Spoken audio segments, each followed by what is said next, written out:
जय हिंद।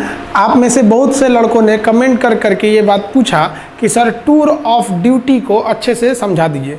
तो चलिए समझते हैं हम लोग टूर ऑफ ड्यूटी के बारे में। देखिए, जो आर्मी है इसकी दो सबसे बड़ी खासियत होनी चाहिए। सबसे पहला कि आपकी आर्मी एक्टिव होनी चाहिए, दूसरा कि आर्मी को यंग रखना जरूरी है, जवान रखना चाहिए आर्मी को। इसलिए आर्मी के जवानों को बहुत ही जल्दी रिटायर कर दिया जाता है और रिटायर के बाद उन्हें पेंशन भी दिए जाते हैं। पेंशन के बोझ को कम करने के लिए टूर ऑफ ड्यूटी को लाया गया। तो समझते हैं हम लोग टूर ऑफ ड्यूटी के बारे में डिटेल से। आप अगर ध्यान से समझेंगे तो आर्मी में जाने के कई रास्ते हैं। इंडिया में अगर देखिएगा तो ये 3 रास्ते हैं। अभी इंडिया में एक दौर है परमानेंट कमीशन। परमानेंट कमीशन उसे कहा जाता है जिसमें आपको पूरी ज़िंदगी आर्मी के साथ पूरी लाइफ गुजारनी होती है। लाइफ कहने का मतलब ये नहीं है कि आपको पूरी ज़िंदगी आर्मी में नहीं रहना है। अगर आप जवान हैं तो आपकी उम्र 38 से 40 साल होगी तो आपको रिटायर कर दिया जाएगा। ऑफिसर हैं तो 54-55 पे रिटायर कर दिया जाता है। कर्नल से ऊपर रैंक के हैं तो 60 साल पे रिटायर किया जाता है। तो ऑन एन एवरेज ये परमानेंट में आते हैं। इसके अलावा एक शॉर्ट सर्विस कमीशन होता है। इसमें आपको 10 से 15 साल ड्यूटी करनी होती है। जब तक ड्यूटी करिएगा तब तक आपको सैलरी वगैरह सब कुछ मिलते रहेंगे। 15 साल बाद रिटायर कर दिया जाता है। अब रिटायरमेंट के बाद इन लोगों को पेंशन भी दिया जाता है। अब आर्मी जो नया प्लान कर रही है वो टूर ऑफ ड्यूटी ये 3 साल के लिए होगा। अभी इस पर कोई ऑफिशियल बात नहीं हुई है कि इसका स्ट्रक्चर कैसा रहेगा, लेकिन हमारे जो CDS हैं, chief of defence staff Bipin Rawat, उन्होंने इस ओर इशारा किया था कि टूर ऑफ ड्यूटी का प्लान चल रहा है। तो ये 3 साल के लिए आर्मी में आना होगा। अभी हम इस पर डिटेल से चर्चा करेंगे। अब हमारे देश में कुछ और भी समझिए। हमारे देश में कुछ टेरिटोरियल आर्मी है। टेरिटोरियल आर्मी उसे बोला जाता है जिन्हें हम ट्रेनिंग देते हैं और ट्रेनिंग देने के बाद उन्हें छोड़ देते हैं, भैया आपको जो काम करना है करिए। और जब युद्ध होगा ना तो हम उन्हें बैकअप के लिए बुला लेते हैं। ऐसे टेरिटोरियल आर्मी ये होते हैं। ये इसलिए किया जाता है ताकि लोगों का सेना से जुड़ाव बना रहे। हमारे महेंद्र सिंह धोनी भी टेरिटोरियल आर्मी में लेफ्टिनेंट कर्नल के रैंक पर गए थे। आप अगर देखेंगे महेंद्र सिंह धोनी को तो वो भी टेरिटोरियल आर्मी में अपनी सेवा दिए हुए हैं। इनका रैंक देखेंगे तो ये लेफ्टिनेंट कर्नल के रैंक पे ये गए थे महेंद्र सिंह धोनी। तो ये टेरिटोरियल आर्मी में है। तो ये तो पहले से चल रहा है टेरिटोरियल आर्मी हमारा। तो अब यहाँ देखिए, तो आर्मी पहले से टेरिटोरियल कर रही है। दूसरा, इनवर्स इंडक्शन करना चाह रही है आर्मी। इनवर्स इंडक्शन के तहत क्या करना चाह रही है कि जो CRPF या फिर पैरामिलिट्री में है, जो ड्यूटी कर रहे हैं, मान लीजिए कोई BSF में है, कोई CRPF में है, कोई PSC में है, कोई बिहार मिलिट्री पुलिस BMP में है, इस तरह से है, या पुलिस के जवान हैं, तो उनमें से आर्मी का क्या कहना है कि भैया जो उनमें से तेज तर्रार जवान है ना, उनको हम क्या करते हैं, सेना में लेते आते हैं। कहते हैं कि भैया एक काम करो, तुम चलो 5 साल के लिए तुम सेना में चलो। 5 साल तुमको सेना में ड्यूटी कराते हैं। ऐसा नहीं कि डायरेक्ट ले आ देंगे, उन्हें भी ट्रेनिंग दिया जाएगा, पूरा फौजी बनाया जाएगा और फिर सेना में लाएंगे। 5 साल बाद उन्हें कह दिया जाएगा भैया आप जहाँ थे, जैसे पुलिस में थे तो पुलिस में चले जाइए और हमसे पेंशन मत मांगिए, क्योंकि हम आपको 5 साल के लिए ना बुलाए हैं, हम तो आपको और बेहतर कर दिए हैं और बेहतर करके लौटा रहे हैं। आप जिस डिपार्टमेंट में थे वहाँ और जाके एकदम अच्छे से ड्यूटी कीजिएगा। तो ये भी एक तरह का अच्छा है। अब उनको तो पेंशन वो गवर्नमेंट देगी जिधर से वो आए हैं, पैरामिलिट्री में से। आर्मी ने अपने सेना में 5 साल ड्यूटी भी करा लिया और वापस भी कर दिया, आर्मी का पेंशन भी बच गया। तो वो इन्वर्स इंडक्शन पे भी विचार कर रही है। इसी के तहत NCC को भी बैकअप में तैयार करके रखा जाता है कि अगर बहुत ज़्यादा हम लोग कैजुअलिटी हो गई लड़ाई के समय, तो एक बैकअप के लिए हम NCC को भी रख सकते हैं। मैंडेटरी सर्विस हमारे देश में नहीं है। इजराइल में है क्या कि इजराइल में आपको लगभग 2.5 साल सेना में जाना ही जाना है। हम ये नहीं कर सकते मैंडेटरी सर्विस, क्योंकि एक जवान को ट्रेनिंग करने में काफ़ी खर्च आते हैं और हमारे पास इतने पैसे नहीं हैं कि इतने बड़ी जनसंख्या को हम मैंडेटरी सर्विस या मैंडेटरी आर्मी सर्विस के लिए ट्रेनिंग दे सके। तो ये तो हमारे देश में पॉसिबल ही नहीं है कि हम पूरे देश की जनता को अनिवार्य रूप से सेना की ट्रेनिंग दे सके। इनवर्स इंडक्शन क्या है समझा दिए। टेरिटोरियल आर्मी केवल सेना का मनोबल बढ़ाने के लिए इसमें VIP लोग को शामिल कर दिया जाता है। अब मेन जो है वो हमारी बात चल रही है किस पर, टूर ऑफ आर्मी पर, टूर ऑफ ड्यूटी पर। इसके तहत केवल 3 साल के लिए लाया जाएगा। अब आप कहिएगा कि सर 3 साल में फ़ायदा क्या हो। देखिए, मान लीजिए अगर इस साल 1000 लोगों को भर्ती किए, फिर अगले साल 1000 लोग, फिर अगले साल 1000 लोग, 3 साल में हमारे पास कितने हो गए, 3000। अब अगले साल तो जो पहले आए थे वो तो रिटायर होंगे, फिर 3000 आ जाएंगे। तो तो इस तरह से हमारे पास हमेशा एक रेगुलर आर्मी बनी रहेगी और ये आर्मी को हमें क्या नहीं देना पड़ेगा, पेंशन भी नहीं देना पड़ेगा। अभी हम पेंशन पे आएंगे, चर्चा करेंगे। अब थोड़ा सा हम आगे समझते हैं टूर ऑफ ड्यूटी में, ध्यान से समझिए इस टूर ऑफ ड्यूटी के बारे में समझिए। ये एक तरह का इंटर्नशिप है। इंटर्नशिप क्या होता है कि आपको किसी खास काम के लिए और खास फिक्स समय के लिए जब बुलाया जाता है तो उसे इंटर्नशिप कहते हैं। इससे सेना हमेशा जवान रहेगी, यंग रहेगी। जैसे मान लिया कि हमने 1 साल के लिए 1 लाख लोगों को किस में भर्ती किया, टूर ऑफ ड्यूटी में। इस साल भर्ती किया, फिर अगले साल 1 लाख को भर्ती कर लेंगे, फिर अगले साल 1 लाख को कर लेंगे, यानी 3 लाख हमारे पास आ गए सब। फिर अगले साल इधर 1 लाख को रिटायर करेंगे तो फिर 1 लाख को भर्ती भी तो कर लेंगे। और जिसको हम रिटायर किए उसको तो पेंशन देना नहीं है कि भैया हम 3 साल ड्यूटी कराए हैं। अब ध्यान से समझिएगा जी, ऐसे करके हमारे पास 3 लाख का स्टॉक बचा।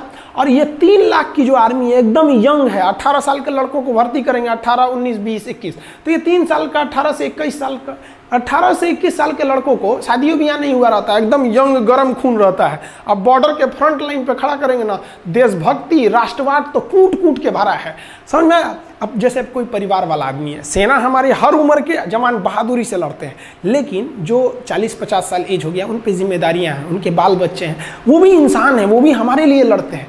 तो एक उनके ऊपर जिम्मेदारी है। एक जो नया नया छोड़ा जाता है इसमें कोई जिम्मेदारी नहीं, ना आगे नाथ ना पीछे पगा, गोली चलाया रे तुम हम पे, ये वो चलाएगा हमसे चुरा बम मार देंगे यहाँ पे। तो ये आर्मी को यंग रख सकते हैं। इससे आर्मी को डबल फायदा कि आर्मी हमेशा यंग रह गई और जो रिटायर हुए उन्हें सैलरी भी नहीं देना है, और आर्मी कम भी तो नहीं होगी ना भैया। हर साल हम 1-1 को रखे रहेंगे, हमेशा हमारे पास 3 लाख की एक टूर ऑफ आर्मी की, टूर ऑफ ड्यूटी की फौज पड़ी रहेगी। समझ में आया कि नहीं आया? अब आप कहिएगा कि सर वो जो 3 साल बाद रिटायर कर देंगे और उसको पेंशन भी नहीं देंगे तो लड़का कहाँ जाएगा? तो देखिए भैया, इसमें सेना विचार कर रही है कि हम इस तरह से एंट्री कराएंगे कि जैसे कोई लड़का ग्रेजुएट हो गया है, तब आओ भैया 3 साल ड्यूटी करो और जाओ। और सरकार एक नियम बना देगी कि कोई भी एसएससी, रेलवे, बैंक वगैरह वो इन लड़कों को आरक्षण दे जो मतलब आर्मी की ट्रेनिंग कर ली है। क्यों? क्योंकि इनके अंदर एक डिसिप्लिन आ जाएगा। सेना उनको डिसिप्लिन 9 महीने का ट्रेनिंग देगी। ऐसा नहीं कि टूर ऑफ ड्यूटी आइए आपको टूर करा देते हैं, उठाइए AK-47, ऐसे नहीं। 9 महीने की एकदम कठिन ट्रेनिंग दिया जाएगा उन लोग को। ट्रेनिंग में कोई कॉम्प्रोमाइज़ नहीं होगा, उनका 9 महीने का ट्रेनिंग दिया जाएगा। समझ में? आप वो जिस डिपार्टमेंट में जाएंगे एकदम डिसिप्लिन, इतने बजे ऑफिस आना है तो आना है, हर चीज़ एकदम बढ़िया से रहेगा। इससे कि उनको देखकर डिपार्टमेंट के बाकी लोगों में भी एक जज्बा आएगा। और आप खुद देखिए ना, हम लोग, आप हो या हम हो, जब भी कहीं जाते हैं तो बगल में कोई फौजी रहता है तो अपने अंदर से एक आत्मसम्मान का दिल, वो आदमी हाथ उठाकर सैल्यूट नहीं करता है, लेकिन अपने दिल से पूछेगा आदमी, उन्हें दिल से सैल्यूट करता है कि इनके बदौलत हम लोग अपने घरों में सुरक्षित हैं। तो जहां वो ड्यूटी करने जाएंगे वहां भी लोगों का सेना के प्रति इज्जत बढ़ेगा और वो भी लोग चाहेंगे कि हम भी अपने नेक्स्ट जनरेशन को सेना में भेज सकें। तो एक आर्मी है, एक काफ़ी अच्छा बैलेंस बना के कर रही है। आखिर आर्मी को ऐसी ज़रूरत क्यों पड़ी? अब आप कहिएगा, यहाँ एक नेगेटिव पॉइंट ये आता है कि अगर हम 3 साल ड्यूटी करा के निकाल देते हैं तो जितने भी आएंगे, हमारी सेना यंग तो रहेगी लेकिन एक्सपीरियंस नहीं हो पाएगा। देखिए, जवान रहना भी ज़रूरी है, एक्सपीरियंस का भी रहना ज़रूरी है। कहीं कहीं जोश और जुनून काम नहीं आता है, एक्सपीरियंस काम आता है।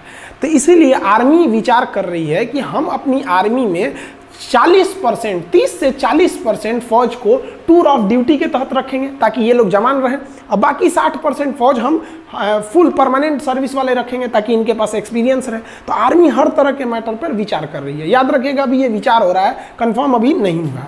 देखिए अब ध्यान से, ये एक तरह का इंटर्नशिप उसे कहते हैं जो एक फिक्स टाइम के लिए आपको बुलाया जाता है। इसमें वर्दी भी मिलेगी खूब बढ़िया, भाई सेना की वर्दी मिलना बहुत बड़ी बात होती है। आपका बढ़िया बढ़िया ब्रांड, जो हज़ारों रुपए के आप जो ब्रांड पहनते हैं ना, उस ब्रांड की कोई कीमत नहीं है अगर आपके बगल में कोई बंदा वर्दी पहन के इंडियन आर्मी का उस पर लोगो बना हो, पहन के खड़ा हो जाए तो सारा आपका ब्रांड बर्बाद हो गया उस आर्मी के वर्दी के बाद। तो एक वर्दी भी मिलेगी, रैंक भी मिलेगी, सैलरी भी मिलेगी। क्या नहीं मिलेगा? तो भैया पेंशन नहीं मिलेगी। सारा बवाल तो पेंशनें कम करने के लिए हो रहा है, समझ में आया कि नहीं? तो पेंशन नहीं मिलेगा आपको। क्यों पेंशन नहीं मिलेगा? क्योंकि पेंशन देने के लिए कम से कम आपको 17 साल की ड्यूटी करनी रहती है। इसमें तो ओवरऑल 3 साल की ड्यूटी ही है। तो समझ में आ रहा है कि नहीं आ रहा है? जो टूर ऑफ ड्यूटी के तहत आएगा वो सेना के एडवेंचर को भी देख लेगा, राष्ट्रवाद भी देख लेगा, डिसिप्लिन भी सीख लेगा, स्वास्थ्य, मेंटेलिटी, हर चीज को सुदृढ़ कर लेगा और दूसरी नौकरी में उसको छूट भी मिलेगा, तो उसका भी करियर खराब नहीं हुआ। देश की सेना भी जवान रह गई और देश का जो पेंशन पे खर्च था वो भी बच गया। आर्मी का जनता से जुड़ाव भी हमेशा रेगुलर बना रहेगा 3 साल पे। अब जैसे क्या होता है कि एक आर्मी गया वो 40 साल ड्यूटी पे रहेगा, तो भैया 40 साल तक आप उसके जगह पे दूसरा भर्ती नहीं ना करेंगे, यहाँ तो हर 3 साल पे ड्यूटी पे भर्ती करना है। तो समझ में आ रहा है? अब आप देखिए जरा ध्यान से, इस इंटर्नशिप पे क्या किया जाएगा। शुरुआत में ऐसा नहीं है कि आप कोई सेना में कोई डिसीजन बड़े पैमाने पर ले सकते हैं। तो आर्मी का कहना है कि पहले हम 1000 जवान और 100 ऑफिसर को भर्ती करेंगे। इसमें 1000 जवान को भर्ती करेंगे, 100 ऑफिसर को। इस पे देखेंगे कि इस पे क्या अभी प्रोसीजर है, क्या इसके रिजल्ट आएंगे। हम आपको अभी इसके फायदे समझाते हैं। अब ध्यान से समझिए इसके फायदे क्या क्या होंगे हमारे। देखिए इसके बेनिफिट समझाते हैं। एक रेगुलर जो जवान होता है, हम अभी इसमें ऑफिसर की बातें नहीं कर रहे हैं, हम जवान की बात कर रहे हैं। देखिए ऑफिसर बहुत कम होते हैं। एक कंपनी में लगभग 3 प्लाटून होता है। जैसे 10 जवान का एक सेक्शन होता है और 3 सेक्शन को मिला के एक प्लाटून बनता है और 3 प्लाटून को मिला देंगे तो एक कंपनी बनती है। और एक कंपनी को कमांड करता है एक ऑफिसर, यानी 90 लोगों की फौज पे एक ऑफिसर हो जाता है। 90 से 120, कभी कभी 4 प्लाटून का भी एक कंपनी बनता है। वो फर्दर वीडियो में हम आपको समझाएंगे। Company, platoon, section, battalion, regiment, brigade, division, इस सब में अंतर कभी समझा देंगे उसमें। तो एक रेगुलर जो जवान होता है, उस जवान को पूरा परमानेंट अगर ड्यूटी दीजिएगा तो भर्ती से लेकर उसकी जितनी सैलरी बनती है, अलावेंस बनता है, भत्ते बनते हैं, उसको पेंशन होता है, वो सब मिलाकर अगर जोड़ दीजिएगा तो 11 करोड़ रुपए आते हैं। 11 करोड़। और अगर यही जवान अगर हम टूर ऑफ ड्यूटी के तहत लेते हैं तो 3 साल का है, तो 3 साल में आप उसको कितना अलावेंस दे दीजिएगा, कितना खर्चा कीजिएगा। अब पेंशन का तो बवाले नहीं है, तो टोटल 90 लाख खर्च आएगा। तो हम यहाँ कैलकुलेशन इजी करने के लिए 1 करोड़ लिख दिए। मान के चलिए 1 करोड़ आएगा। तो सोचिए जो रेगुलर जवान है वो 11 करोड़ और जो टूर ऑफ ड्यूटी पे आ रहा है 1 करोड़, यानी एक जवान पर कितना बचेगा हमको? 10 करोड़ बचेगा। दूसरा, ये तो पैसा बच ही गया। दूसरा, ये जो फुल समय ड्यूटी करेगा, जैसे मान लीजिए कि हम ही आर्मी में भर्ती हो जाए तो अभी हम अच्छे से ड्यूटी कर सकते हैं, लेकिन 10 साल बाद क्या बुढ़ा जाएगा आदमी, अच्छे से नहीं ना ड्यूटी हो पाएगी, उतने बेहतरीन ढंग से नहीं हो पाएगा जितना एक यंग आदमी कर सकता है। तो इससे डबल फायदा टूर ऑफ ड्यूटी से। एक जवान के पीछे 10 करोड़ बच गया और सेना पूरी तरह जवान है, एकदम यंग है। समझ में आया कि नहीं? तो ये हो गया इससे फायदा। अब देखिए जरा ध्यान से, स्टार्टिंग हम लोग ट्रायल जो करने जा रहे हैं, शुरुआत में हम लोग 1000 सैनिकों को भर्ती करेंगे। तो देखिए बेनिफिट क्या होगा, हम 1000 सैनिकों को भर्ती करने जा रहे हैं। एक सैनिक पर कितना बेनिफिट है? 10 करोड़ का। तो 1000 पर कितना हो जाएगा? उसमें 10 से गुणा कर दीजिए, 10,000 करोड़। 10,000 करोड़ की बचत आ जाएगी, क्योंकि एक सैनिक पर हमारा बचत हो रहा है 10 करोड़ का। तो 1000 सैनिकों पर बचत कितना हो जाएगा? इसमें 10 से गुणा करेंगे तो 10,000 करोड़ का बचत हो जाएगा हम लोग को। अब इस बचत से 10,000 करोड़ से हम आधुनिक हथियार खरीद सकते हैं, आर्टिलरी खरीद सकते हैं, हेलीकॉप्टर खरीद सकते हैं। आप खुद सोचिए ना, 126 राफेल जहाज़ों की ज़रूरत थी, कितना रहा है? केवल 36, यानी 90 जहाज अभी कम आए हैं। और सोचिए हमारे यहाँ पे तो पैसे, हथियार पे पैसे कम खर्च होते हैं और अपनी की टेक्नोलॉजी उतनी आगे नहीं है जितना होना चाहिए। सेना के क्षेत्र में हम मतलब सेना में जो हथियार बनाना है तो उसमें हम लोग उतना मतलब संतोषजनक विकास नहीं कर पाए। मिसाइल टेक्नोलॉजी हम लोग की आगे है, लेकिन जो हेलीकॉप्टर एविएशन सेक्टर है उसमें बहुत संतोषजनक विकास नहीं हुआ है। अब आप ऐसे अंदाजा लगाइए, 1 रैंक 1 पेंशन जब आया था तो आपको पता होगा ये क्या है 1 रैंक 1 पेंशन। मतलब क्या है समझिए ध्यान से, कि जिस तरह से लोगों की सैलरी बढ़ती है, जैसे जो दरोगा 2010 में था या जो 1995 में दरोगा की जो सैलरी थी, क्या 2020 में वही सैलरी है? नहीं ना, सैलरी बढ़ रही है। तो 1 रैंक 1 पेंशन में क्या कहना है कि भैया जब सैलरी बढ़ रही है ना तो पेंशन भी बढ़ाइए। यानी जो आदमी, जो सिपाही 2020 में रिटायर हो रहा है उसका पेंशन जितना है उतना ही पेंशन उस सिपाही का भी होना चाहिए जो 2002 में रिटायर हो गया और अभी तक जिंदा है, मतलब मान लीजिए जीवित है। अब आर्मी को तो बहुत यंग एज में ना रिटायर कर दिया जाता है, तो मतलब कहना है कि पेंशन एकदम सेम होना चाहिए। तो इससे पेंशन पे बोझ इतना बढ़ गया है कि आर्मी ना अपने कुल बजट का लगभग 60% बबुआ 60% लगभग केवल सैलरी और पेंशन में खर्चा हो जाता है। यानी जो आर्मी को पैसे मिलते हैं उस पैसे का 60% सैलरी या पेंशन में खत्म हो जाता है। बाकी में आपका डीजल का खर्चा है, ये वगैरह वगैरह खर्चे हैं, तो बहुत कम खर्च हो पाते हैं हम लोग का। अब ऐसे समझिए ध्यान से, हमारी आर्मी को टोटल 2.5 लाख करोड़ रुपए मिलते हैं साल में, कि भैया इस 2.5 लाख करोड़ में आपको जो करना है करिए। अब 2020 का हम आपको बताते हैं, जो 2.5 लाख करोड़ मिले थे हम लोग को, उसका हिसाब देखिए ध्यान से यहाँ पे कैसे है 2.5 लाख करोड़ का 2020 में। उस 2.5 लाख करोड़ में से 1,33,000 करोड़ हम लोग पेंशन देने में खर्च कर दिए, यानी लगभग आधा खर्च कर दिए पेंशन देने में, 1 रैंक 1 पेंशन का पेंशन पे। और हथियार कितने का खरीदे? 1,20,000 करोड़। आप अगर इसको जोड़िएगा तो लगभग 2.5 लाख करोड़ आ जाता है। तो ये हमारा 2.5 लाख करोड़ का हिसाब है, आधा निकल गया पेंशन सैलरी देने में, अब बाकी बचा। अब खुद सोचिए ना, पेंशन वगैरह का जो हमारा खर्चा है पेंशन का, उससे कम खर्चा है हमारे हथियार का। अब कहीं ना कहीं आपको भी ये अजीब लग रहा होगा सुन के कि भैया हम हथियार पे जितना खर्च कर रहे हैं उससे ज़्यादा पेंशन पे खर्च कर रहे हैं। तो ये टूर ऑफ ड्यूटी है, इसके पीछे भले ये तर्क दिया जा रहा है कि आर्मी जवान रहेगी, सेना जवान रहेगी, ये तर्क दिया जा रहा है कि युवाओं में जो राष्ट्रवाद है, जो देश प्रेम है, उसका सही उपयोग होगा, लेकिन इसके पीछे जो मेन रीजन है वो आपको दिख गया कि आर्मी अपने पेंशन को बचाकर उस पैसे को मॉडर्नाइजेशन की ओर लगा सकती है। क्योंकि हमारे जो बगल में चाइना है, ये बहुत ही ज़्यादा अपने आर्मी पे पैसे खर्च कर रहा है। तो ये समझ में आ गया आप लोग को। अब आपके मन में एक सवाल आएगा कि ये जो सैनिक होंगे टूर ऑफ ड्यूटी पे, ये कैसे आएंगे? टूर पे जैसे घूमने जाते हैं? नहीं, इनका भी वैसे ही बहाली होगी, वैसे ही भर्ती होगी जैसे एक रेगुलर आर्मी का होता है, वैसे ही ट्रेनिंग होगी जैसे एक रेगुलर आर्मी का। यानी अगर कोई जवान खड़ा है तो आप देख के नहीं कह सकते हैं कि टूर ऑफ ड्यूटी का है कि ये परमानेंट है, फिर आप उसके आई कार्ड को देखना पड़ेगा, उसका सर्विस रिकॉर्ड देखना पड़ेगा कि कौन सा ये जवान है, तब पता करेंगे। ट्रेनिंग भी एक ही जगह पर होगी, सैलरी भी एक मिलेगा, हर चीज़ एक रहेगी। फ़र्क बस ये रहेगा कि भैया आपको 3 साल पर रिटायर कर दिया जाएगा बस, अब और पेंशन नहीं दिया जाएगा। भर्ती सेम होती है, आप आर्मी की भर्ती देखे होंगे, हमारे देश के जितने युवा जवान होते हैं दौड़ लगाते हैं, वो लोग 4 मिनट में 1600 मीटर दौड़ लगा के वो दौड़ लगाते हैं। फिर जो प्रोसीजर होती है उनका, वो उस प्रोसीजर के बाद वो लोग सेलेक्ट होते हैं, और सेलेक्ट होने के बाद तब वो कहाँ जाते हैं? आर्मी में जाते हैं। सबका पैरामीटर सेम रहेगा। आर्मी में अगर वो चले जाते हैं तो आप नहीं कह सकते हैं कि इनमें से कौन सा जवान टूर ऑफ ड्यूटी का है और कौन सा जवान हमारा मतलब परमानेंट है। तो सब का सब क्या रहेगा? एकदम सेम रहेगा। आप समझ में आ गया आप लोग को कि ये टूर ऑफ ड्यूटी मेनली किसके लिए किया जा रहा है कि भैया हम अपने पेंशन पे हो रहे खर्च को कंट्रोल कर सके और अपनी सेना को मॉडर्न टेक्नोलॉजी दे सके। जैसे हमारे सैनिकों का बैलिस्टिक हेलमेट नहीं रहता है, इंफ्रारेड रिकॉग्नाइजर नहीं रहता है, अभी भी हम लोग इंसास राइफल लेके चल रहे हैं लोग। तो ये सब चीज़ें, आर्मी की जो बूट होती है वो काफ़ी हैवी होती है, वजन में बहुत भारी होता है।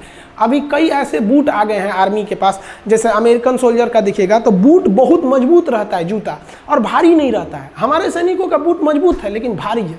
तो भैया उसके लिए क्या चाहिए? पैसे चाहिए। तो हम लोग का आधा पैसा तो सैलरी पेंशन पे ख़त्म कर दे रहे हैं। तो आई होप आप समझ गए होंगे टूर ऑफ आर्मी का।